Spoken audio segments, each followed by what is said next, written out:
Are there any extra minutes around? Here we are on a beautiful Wednesday evening, September 9, 2015, for the meeting of the Moscow Planning and Zoning Commission.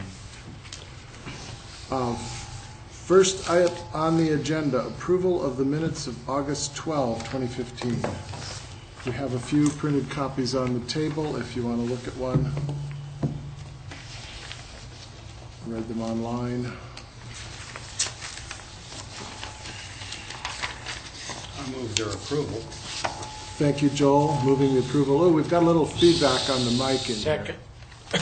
Oh, second it. Nell, second. Thank you. Any observations, corrections?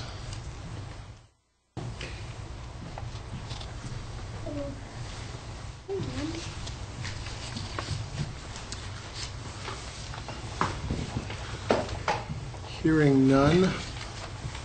Wendy, we're working on approving the minutes.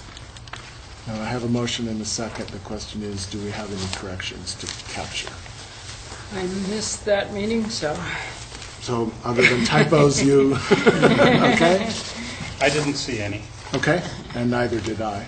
So, with that, all in favor of approving the minutes of August 12, say aye. Aye. Opposed? And abstentions. That will be Wendy. Thank you. Correspondence, anything from staff? I don't know if you were going to bring it up, Nils, but Idaho's Heritage Conference is coming to Moscow, and that'll be September 22nd through the 24th.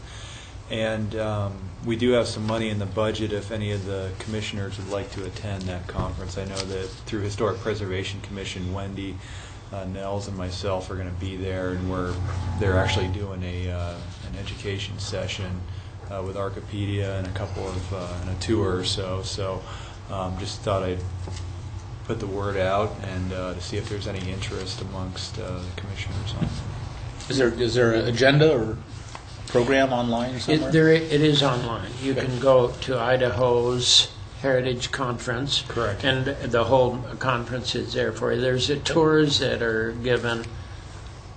If you ever had any interest in such, Lewiston, Potlatch. There's a barn tour in the Palouse region, and I believe a tour to the Lapaway tribe as well, to the Nez Perce tribe.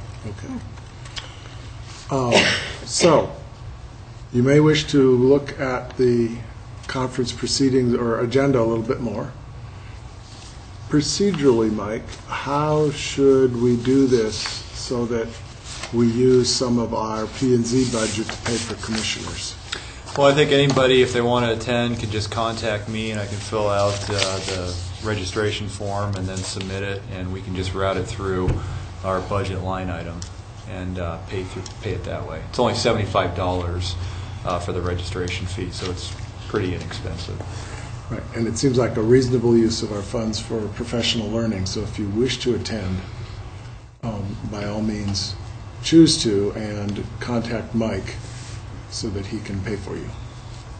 And one of the keynotes will be Michael Poe, who has an overlap with planning, certainly in terms of preservation and planning. And another one, Tricia Canaday and I are doing a session on historic districts, and I'm doing one on design guidelines, so that's another connection to planning. Okay. And probably others. Can you think of? Brian Runberg's coming. Right, Brian Runberg, yeah. Exactly. Seattle architect. Right, exactly. Okay. Yeah. All right, so sounds like I need to get a bunch of that on my calendar. And the segue then is to our shared readings. Wendy and Mike have been collaborating on identifying some shared readings. One was maybe by one of the presenters at this conference. They're aligned. Yeah. Well, it turns out Mike, I had recommended them, forgetting what I send to my students and what I sent to shared readings, and Mike said we already did the Michael Poe reading. So then another one that is potentially was the right, what's his name, the Right Kima which is downtown revitalization, sustainability, and historic preservation, and he makes a pretty compelling economic and green case for, and really environmentally responsible case for historic preservation and revitalization and policies. So that would be one, and then you had recommended a couple that I didn't get a chance to look at yet. But what you want to talk about those a little bit? I think one had to do with Denver's downtown revitalization, and a lot had to do with historic preservation and preservation of some of the historic buildings down there. And then I can't recall, the other one was another type of downtown revitalization. So, and they're both from the Urban Land Institute. So the point was to try to connect them to the Heritage Conference for this month. So they're not quite online, correct? Not quite online, but we can work on getting those up, and by the end of the week we should have them. Okay, which we'll probably read them for the first meeting in October, which will come just after the conference then, so you'll have kind of a month in there. And we'll send out an email to the commissioners when it's online. Sure. Great, thank you. Wonderful. Nice to coordinate the readings with an event coming to town, and nice to have an exciting event coming to town. It'll probably be the last time for 20 years, don't you think, by the time they so. go around the state? This one's been 2 years in the making. Yeah, basically. Just two other, I want to thank Ann for polling to be sure that we had a quorum tonight, and to thank those of you who respond or let us know in advance so that Ann doesn't get nervous. And then the other is a sheet floating around on the table.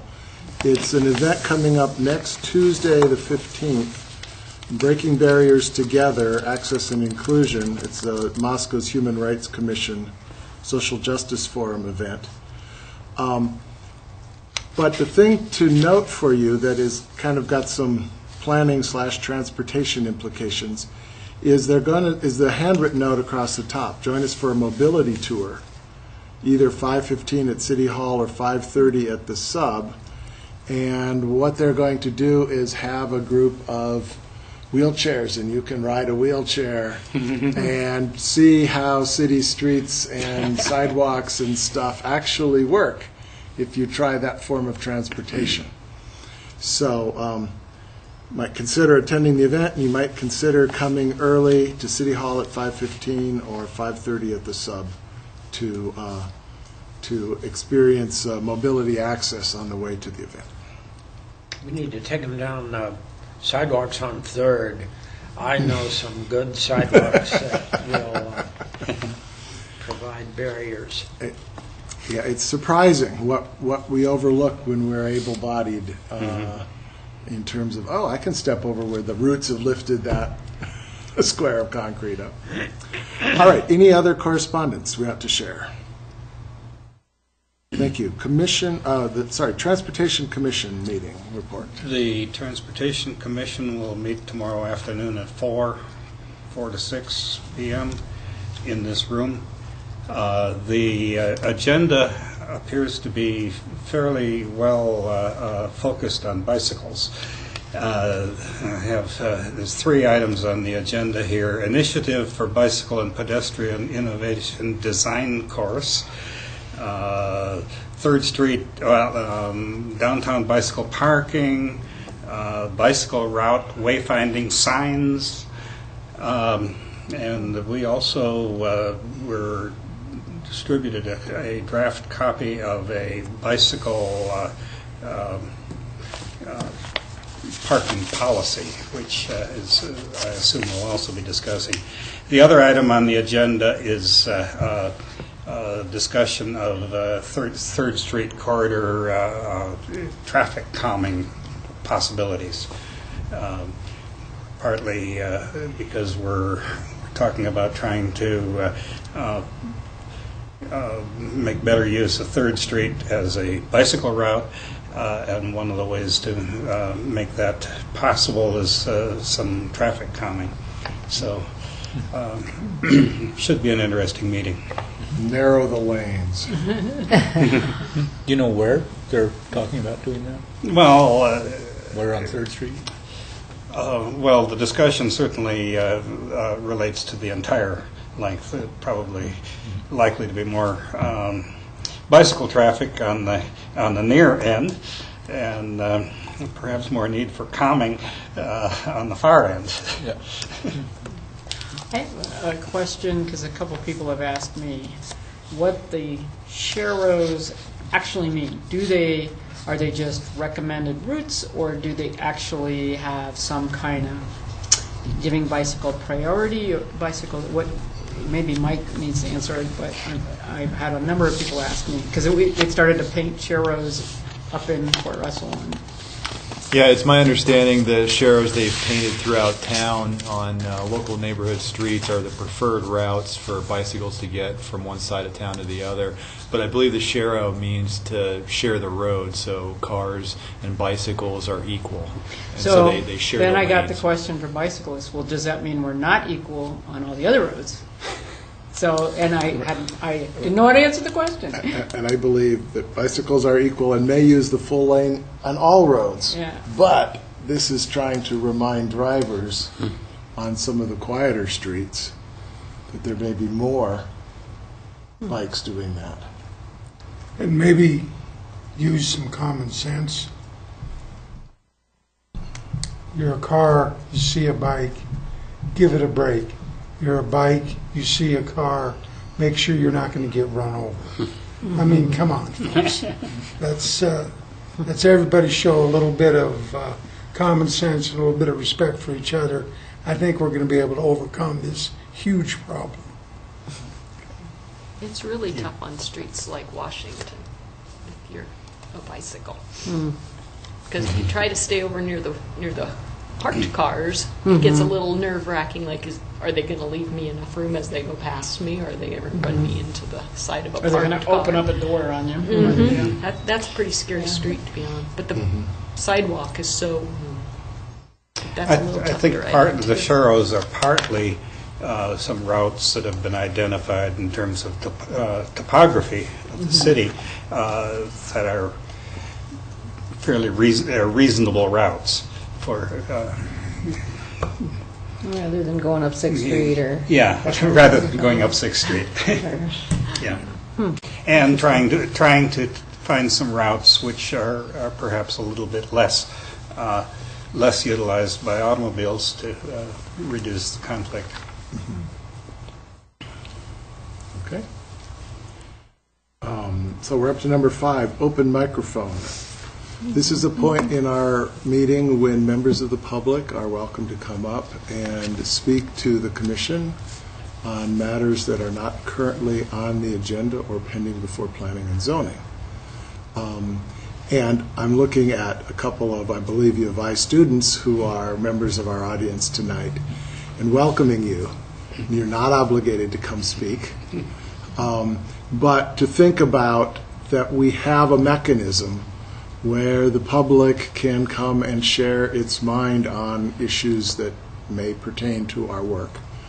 And I personally value that, and we, from time to time, have someone who avails themselves of the opportunity, but mostly not. Thank you.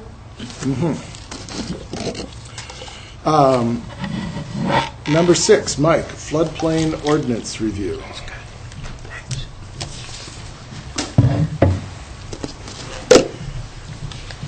Sounds good.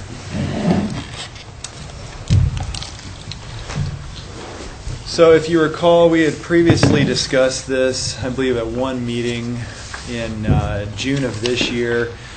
We had been requested by Idaho Department of Water Resources to review our floodplain ordinance, and they had hired a consultant to conduct a review on that ordinance and identified that we had a lot of missing information or information that needed to be updated to be consistent with the National Flood Insurance Program.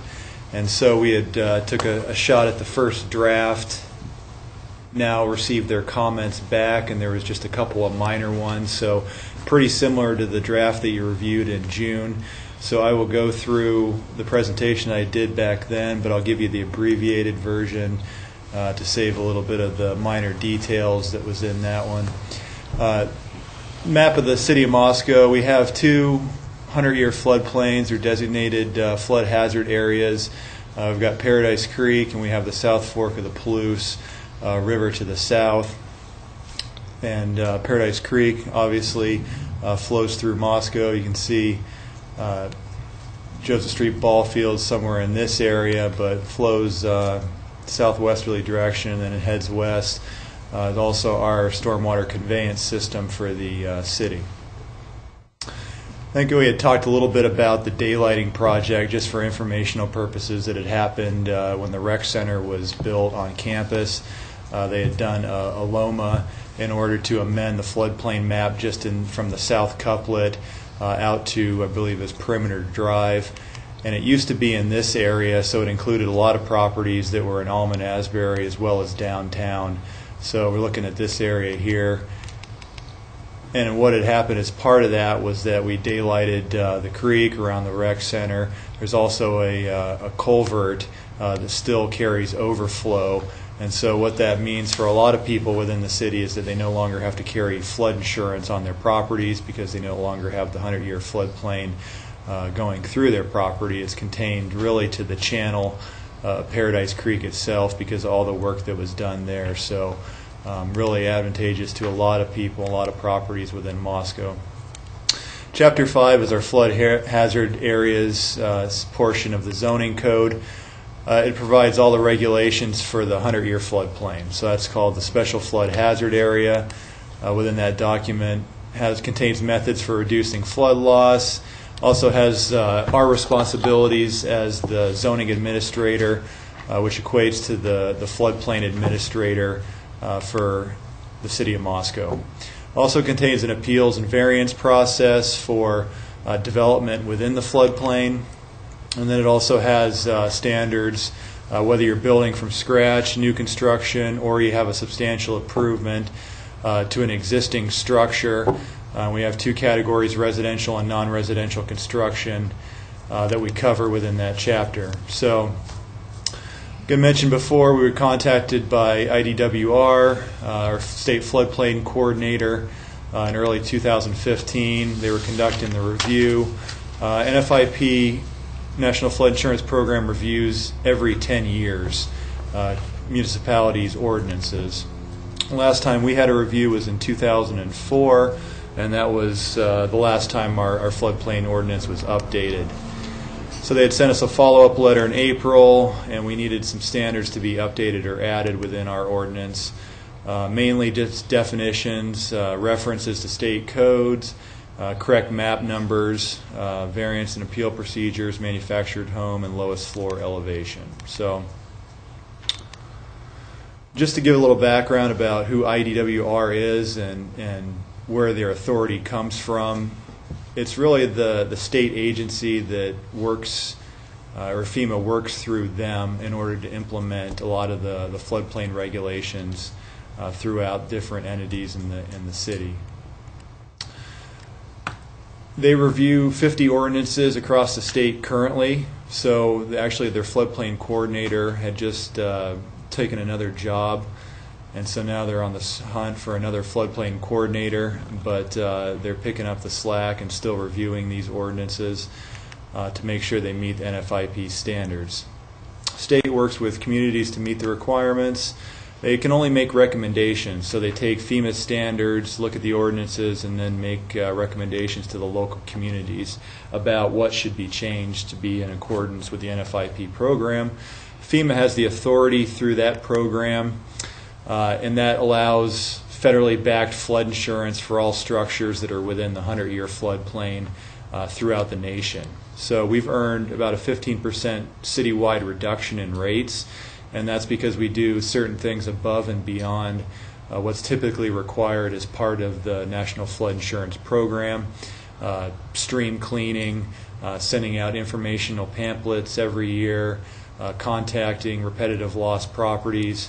Those are all things that we go above and beyond and allows us to have these reduction in rates for homeowners. Getting to the draft ordinance, Our statutory authorization, we needed to update this. It was previously in Local Land Use Planning Act. I believe I'd mentioned it before. It's since been relocated to Title 46, Militia and Military Affairs, mainly because it's a state disaster preparedness issue. And so Chapter 10 is that act. We have a findings of fact section. States that losses caused by inadequate structures within the floodplain, primary responsibility of the local government. And then we go into a statement of purpose that we have these regulations, and that's in order to promote the public health, safety, and general welfare, which typically land use regulations are enacted in order to do that. And that's to minimize public and private losses due to flood conditions in specific areas. Objectives and methods of reducing flood losses goes through some actions that we can take locally, restricting or prohibiting some uses within the floodplain, protecting against flood damage for new structures, preserving those creek channels. And so we have issues with Bridge Street because it's a honeycomb culvert there, and it retains a lot of debris when you have flooding events. That's why our street department goes out there and cleans those channels and tries to remove debris so it has less chance of effective or negatively affecting downstream properties.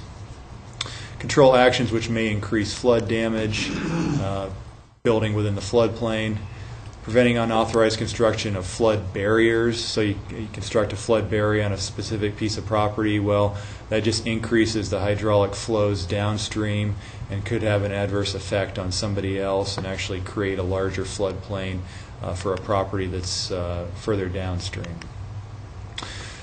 We needed to add a couple of definitions within our section as well as update some of those definitions. And really just the main definitions that needed to be added. They're moving away from, I guess, some narrative within the ordinances which says that you have the base flood elevation. And the base flood elevation is the level that the water reaches when you have a 100-year flood event. Typically, they just say base flood elevation plus 2 feet above that is the elevation that you need to construct the lowest floor of your structure at.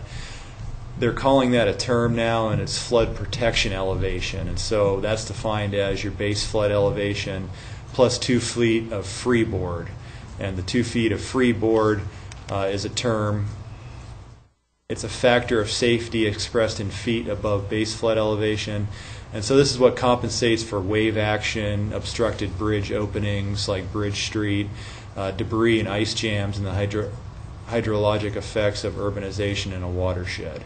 So you have the base flood elevation where the 100-year floodplain's assumed to reach when you have this 1 in 100 chance of an event, and then you have 2 feet above that in order to compensate for a lot of these things that we just can't control. We don't know what's going to happen during an event like that, and so it's a 2 feet of safety.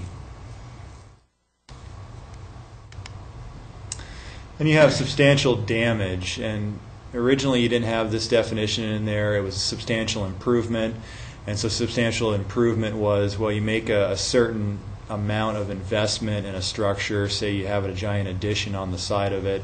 Well, there's a certain point where you need to, you're improving it so substantially that you need to abide by floodplain regulations, and that's what they call substantial improvement.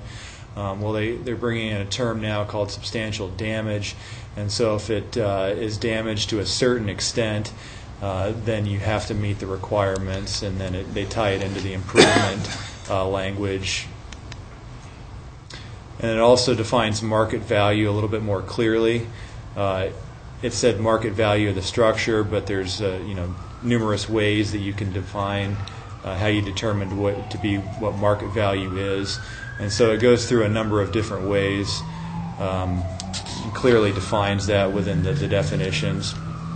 Also includes substantial damaged structures, but exempts historic structures and projects correcting certain local code violations. So if you have building code violations, maybe it's a life safety code and you're required to correct that maybe if it's a substantial improvement, you're not going to be required to bring that up because you have another local violation that needs to be corrected, and that's the cause of that action. And it also goes through what historic structures are. We have Section 5.3, General Provisions and Administration. Really some minor changes in that section, nothing too substantive. Provisions for flood hazard reduction. We go through a lot of some restructuring and updating has occurred. A lot of sections were consolidated to make it a little bit more user-friendly. We have subdivision standards. We have requirements within our subdivision ordinance right now.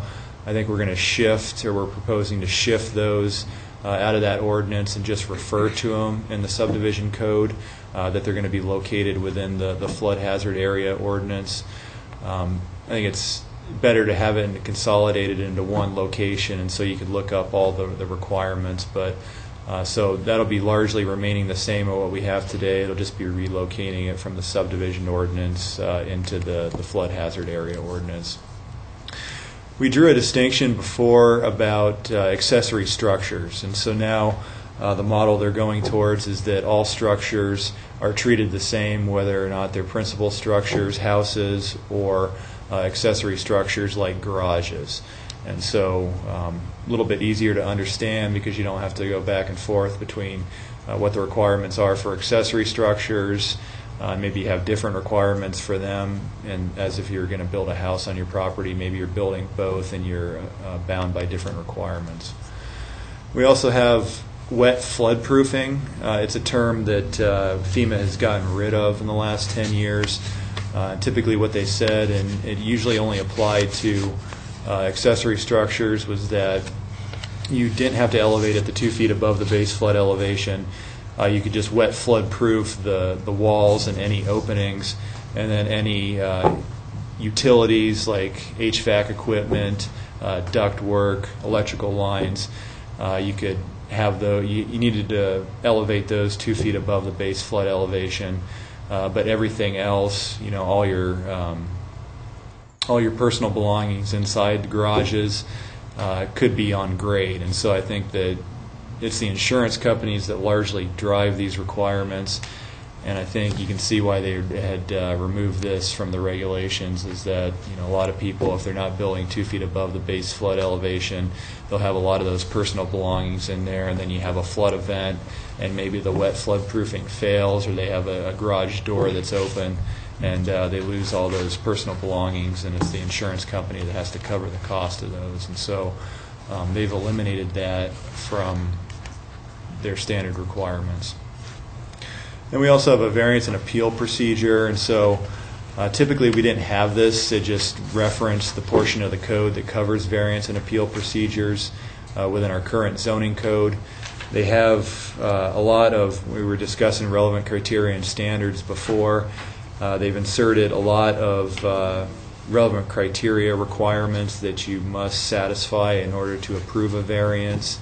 And they also have appeals of zoning administrator or floodplain administrator decisions, and they've gone through and listed a lot of criteria there that the Board of Adjustment must justify in order to approve a variance for floodplain requirements.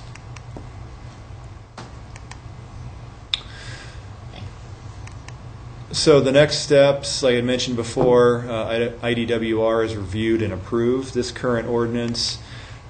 Legal department, our city attorney, has recently reviewed this, and he has some minor changes, and we'll get those taken care of. But they've largely completed their review, and as long as the commission feels comfortable, I was going to schedule this for a public hearing at our next meeting, which was going to be September 23rd of this year. I'll certainly be able to answer any questions that you have. Mike, I have a question on the scheduling of the public hearing, because it's right in the middle of the conference, with conference events at night. So will you have a quorum? Good question. It's liable that we could be busy on that night. Yeah. Two of us at least.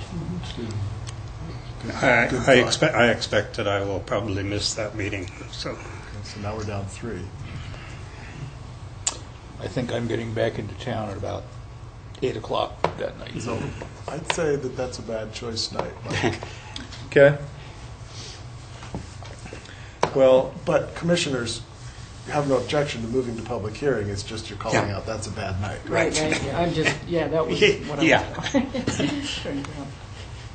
okay. Okay. Well, I guess we can confirm over email, and then if it looks like we need to cancel the meeting, we can, and then we'll schedule it for the first meeting in October. Yeah, there's no particular time pressure for this, is there? There's not. It's we did have a end of summer target from IDWR, but with their floodplain coordinator position being vacant, they've been delayed there too. So yeah, there's no statutory requirement that we get it done by a certain date. So we have some time. I saw various sort of typographical level questions that I don't think I need to trouble the commission. I'll just take them to you, Mike. Okay. Share them. Okay. Okay, so we will figure out both our next meeting time and when it makes sense to schedule the public hearing on this. Sure. Thank you. Number 7, street tree planting requirements.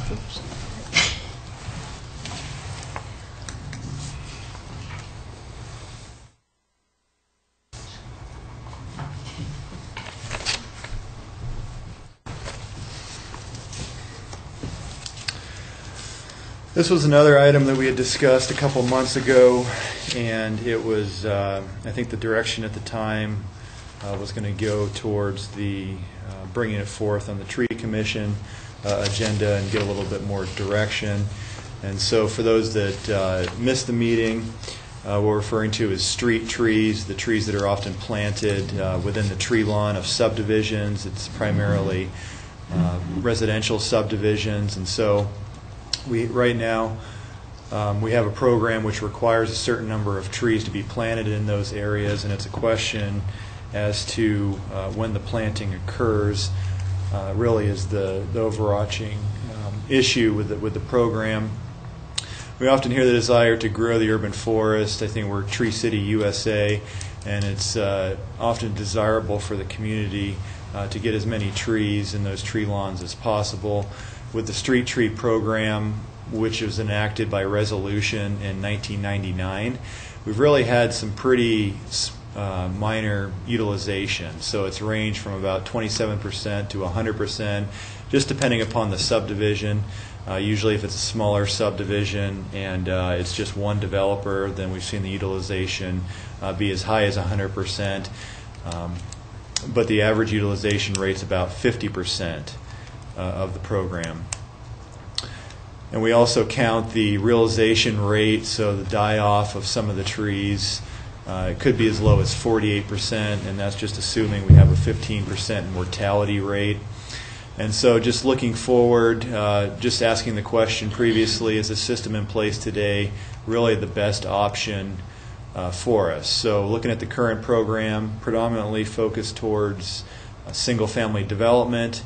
And so when a subdivision plat goes through the review process, we have our urban forester and the Parks and Rec department determining number of trees required. And so within the street tree program resolution, it lays out that for a standard lot, you have 2 trees per lot within the tree line.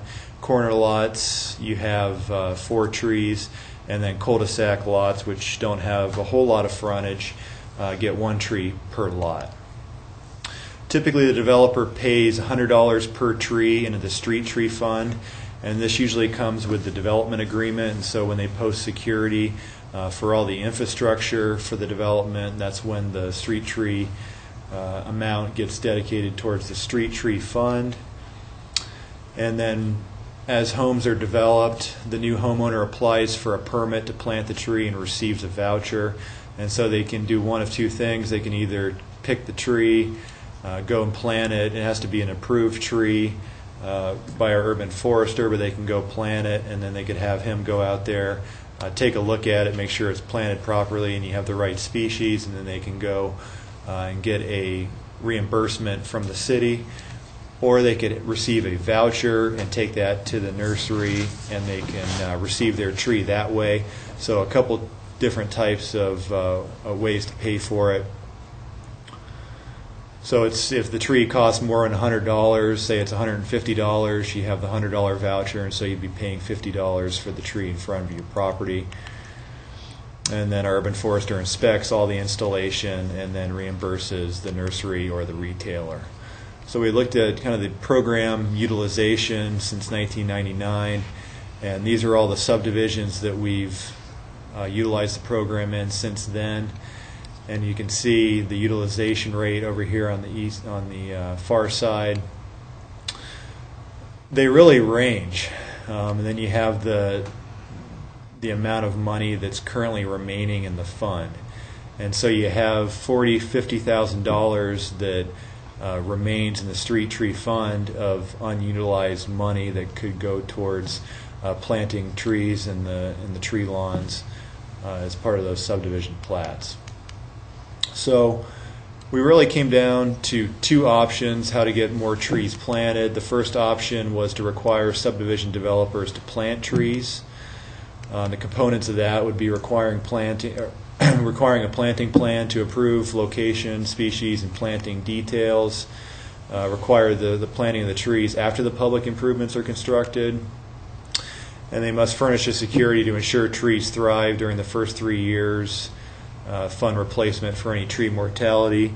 And really the issue came down to with this one is that a lot of times you have the infrastructure that goes in, the roads, curb gutter, sidewalk, tree lawns.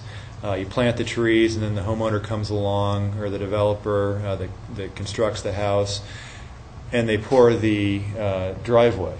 And so there's really no way of telling where the driveway is going to be located because it all depends on the house plan that they choose for the specific lot.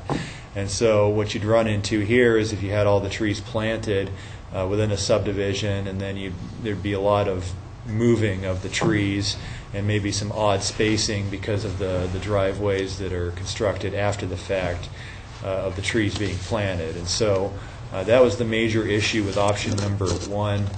Option number two is to require the homeowner or contractor to plant trees prior to the certificate of occupancy for individual homes.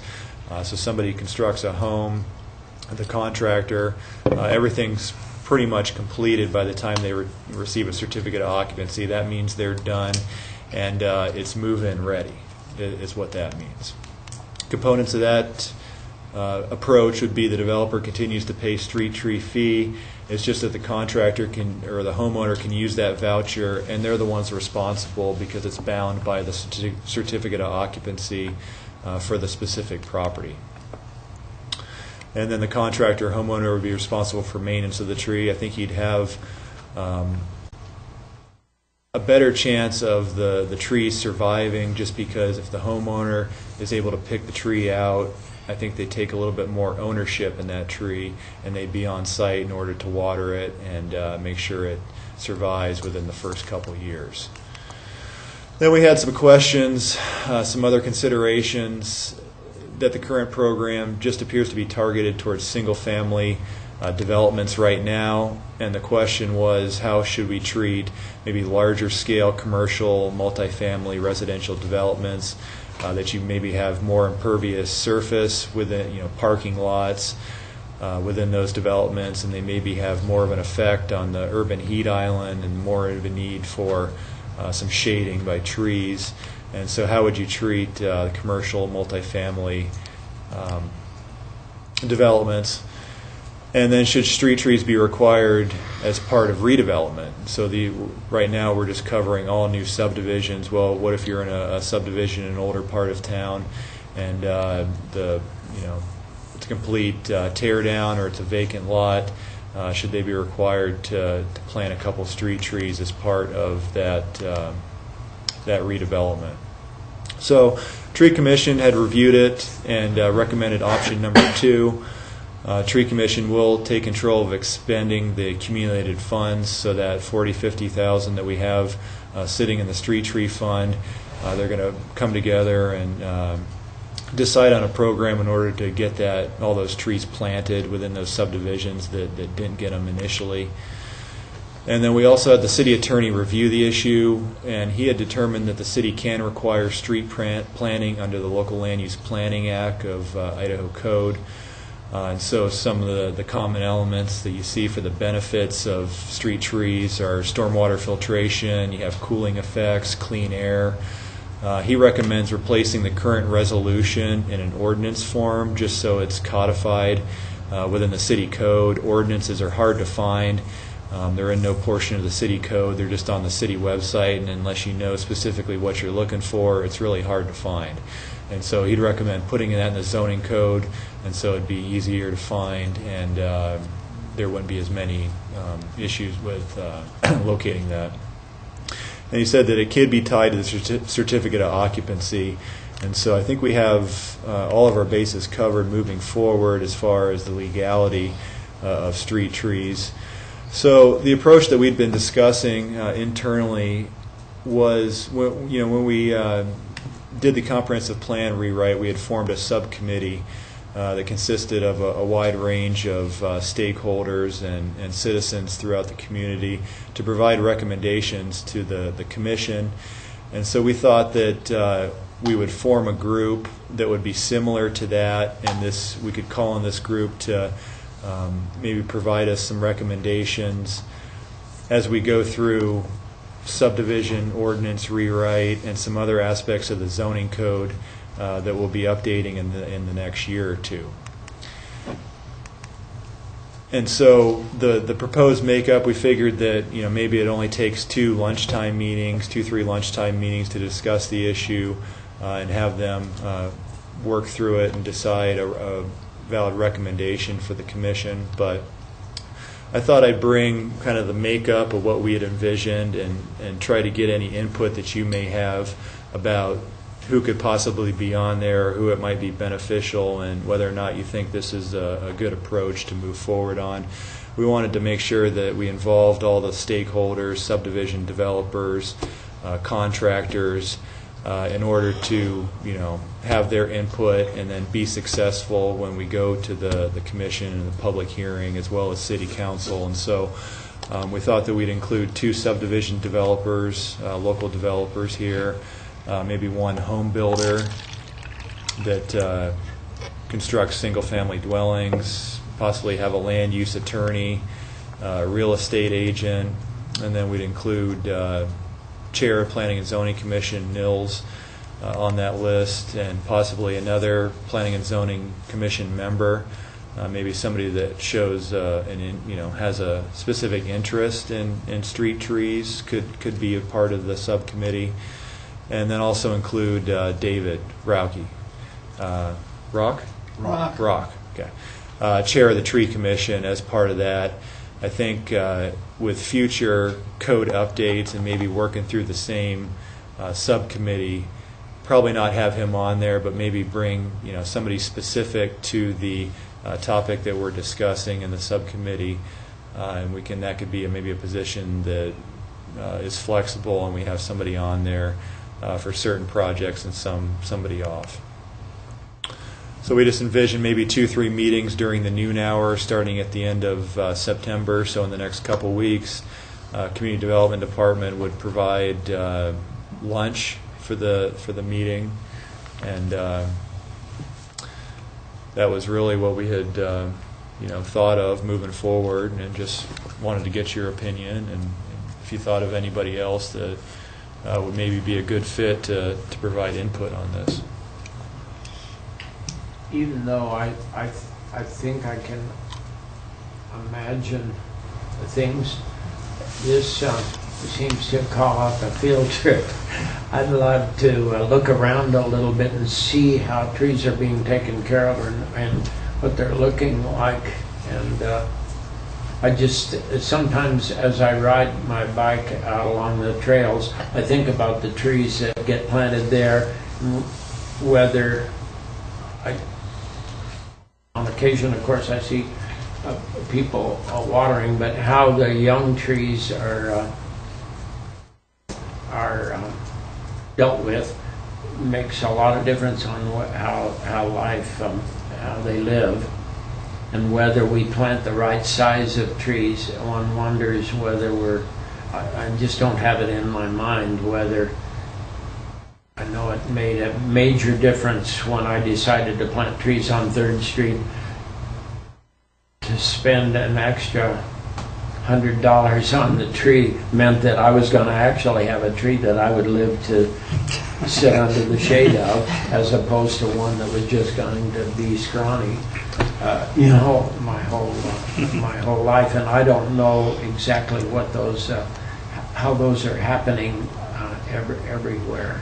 But it just makes me think that I feel a little like I need to ride around town probably and look at some of the areas. So if you have places where you think there's an issue or that it'd be good to look at, I wouldn't mind hearing about those. Well, we could look at some of the areas that have low utilization rates or some of the areas that have high rates and go through a picture, you know, and go out and take some pictures, and we could certainly take a look at that. Because it's an exceedingly positive thing about what a treed place Moscow is compared to what it was when God gave us this land. He didn't know that we were going to need trees. And when I mentioned to students, you know, especially on campus, that no tree was in sight when the campus started, and when you look at it today, you just think, most of the students look at me and think I'm absolutely crazy. How could it be that this tree grew so much since Teddy Roosevelt planted it, or something like that? But I think we've, by and large, done a pretty good job in our town. But I think we probably need to be vigilant about. I'm just at a tour in Fort Russell, and I don't know what's going to happen when those trees start dying, but it's just so beautiful. I mean, the treescape is magical. Well, we've had a couple of Dutch elms get Dutch elm disease on our street, and we nursed two along, and one of them is still there, but we had to replace. I mean, you just start replacing trees, and they grow and they mature, and hopefully they're not all in the same time cycle, and you have a variety of trees so that they don't, so they have different longevities and different less. I mean, the list that Dave Brock's commission has put together is pretty good in terms of getting that diversity, I think.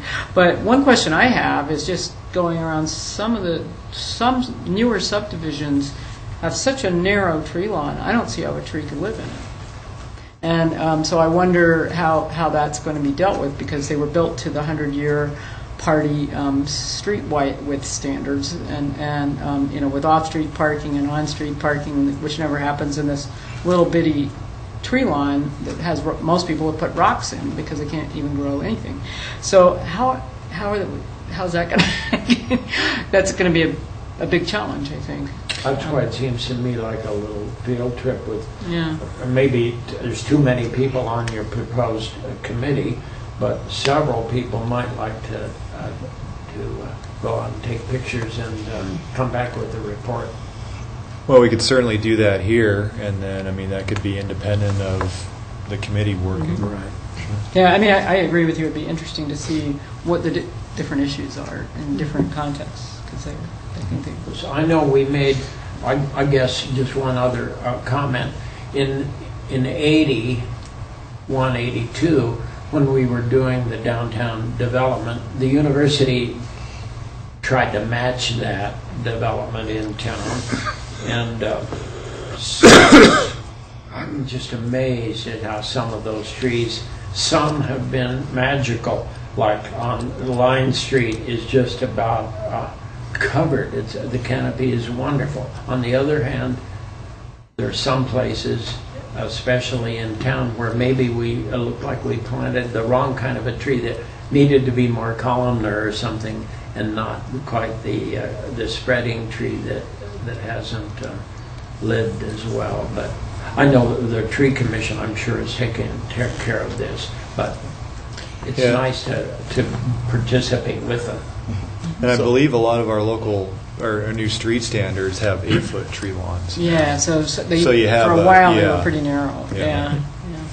So we've had some discussion about trees, but the commissioners have thoughts about the idea of creating a subcommittee which, by and large, would have a constant membership across multiple topics as we're doing the review of the zoning code. I think so. The other With one, kind of a wild card seat Yeah. for a topical member. yeah. And I'd like to just remind you, we've done something like that for the sign ordinance work that was on the LED mobile signs, to try to get stakeholders all to the table before we bring something forward. I think that's the thinking of staff. I think it might be interesting if you could find them to get one of the residents of the low utilization suburbs, and you might get some insights on why it didn't really quite fly. Okay. There was a student project that was done for the Tree Commission that attempted to go door to door in those neighborhoods and do a survey. I don't know if David has that data still. There were a variety of reasons. Not knowing about the program being a key one. And That's kind of what I was wondering and about, here, the the first one. change that required something at certificate of occupancy would be a real clear way to get people aware of the program and then go get their $100 that's sitting in the fund and put the tree in the ground. So, what I'm sensing, though I'm not hearing, because I'm not hearing opposition, is the idea of creating a subcommittee that works on zoning code pieces probably over the course of the fall and into the winter, huh, Mike? Yeah. And then, is one of you would like a free lunch, is the next question, to join me on that subcommittee. And you don't have to all speak right now, but But I think it's a good idea. I definitely do. I think typically we move forward in jumps and starts with groups like that, so it makes sense to me to have it.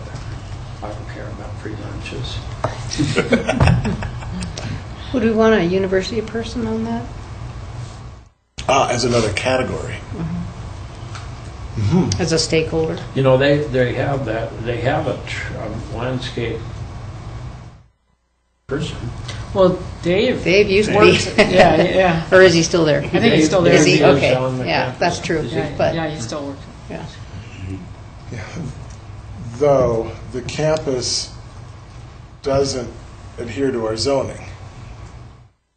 So maybe from the standpoint of thinking about trees, the campus would be interested in a parallel set of thinking. Well, that's why I mentioned when we did downtown, the campus tried really hard to act like the town did. That isn't the case every time, but we tried to plant a lot of trees at the same time to make it seem like it was happening everywhere. Right, so what I think I'll do is, I think we got an endorsement of the general concept, Mike. Okay. And maybe amongst you and me and Bill, we'll think about some membership, including Sure. a member from the commission. Sure. Yeah, I'm out. I'm going to be out of town too much. Too many lunches you're going to miss. All right. Thank you. So, any other items before we adjourn?